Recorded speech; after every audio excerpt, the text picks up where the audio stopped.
when attempting a starter will not engage diagnostics, scan data is very limited. In fact, it's almost useless. But one system that you must pay attention to is the security system.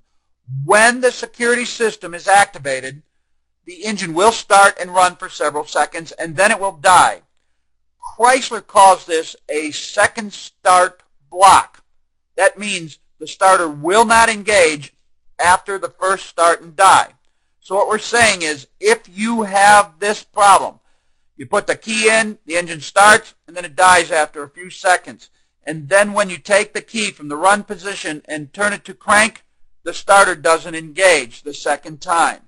Now, remember, if you take the key and turn it to the off position and then do a re-crank, it will start and run for several seconds. So if you have this problem, what we're saying is you have the wrong ignition key, it has not been programmed correctly, or you have a security system problem.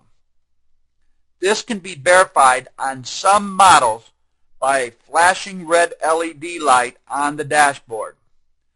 Another way you can tell if you don't have the red light on the dashboard, use the input-output data screen of the scan data to look at the state, is it on or off, of the ASD relay.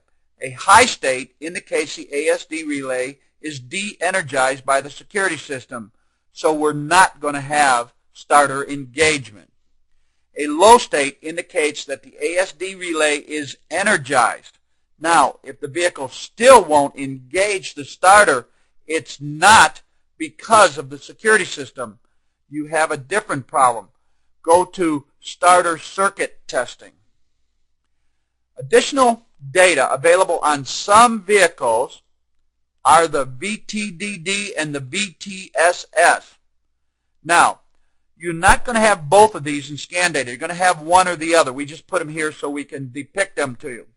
Now, the VDD or the VTSS, if it says fuel not enabled, the vehicle isn't going to start because of the security system.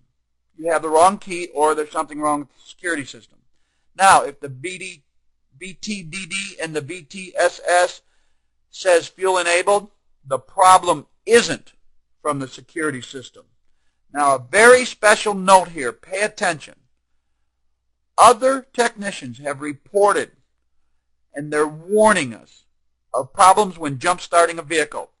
What happens is the BCM, the body control module, gets a voltage spike. And now it thinks it has a security system, and then it turns around and programs the PCM to look for a security signal before starting. And this can't be unlearned. What we're saying is the BCM is glitched into thinking it has a security system. How can that be?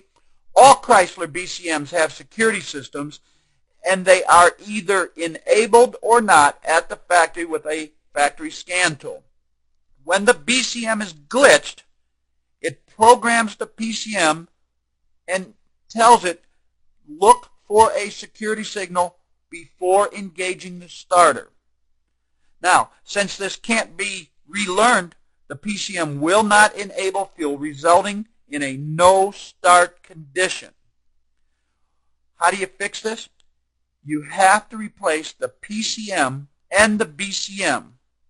They are a matched pair. So if you replace the BCM without replacing, if you replace the PCM without replacing the BCM, the glitched BCM will reprogram the new PCM you just put in, and you'll still have a no-start condition. How do you overcome this? You're going to have to replace both the BCM and the PCM. Another special note is frequent reports show us that technicians that try to swap PCMs with a junkyard vehicle, a junkyard PCM always results in a no-start condition.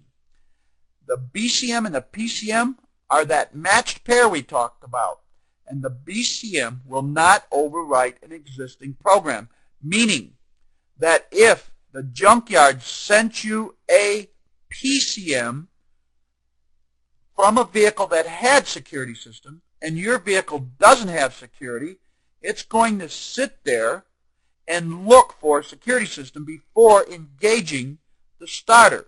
And the BCM can't say, hey, now you've been put into a vehicle that does not have security, because it cannot overwrite that existing program. There's a limited amount of scan data, as we told you. After you're sure that the security system isn't the cause, go to starter circuit testing to diagnose this problem of the starter will not engage.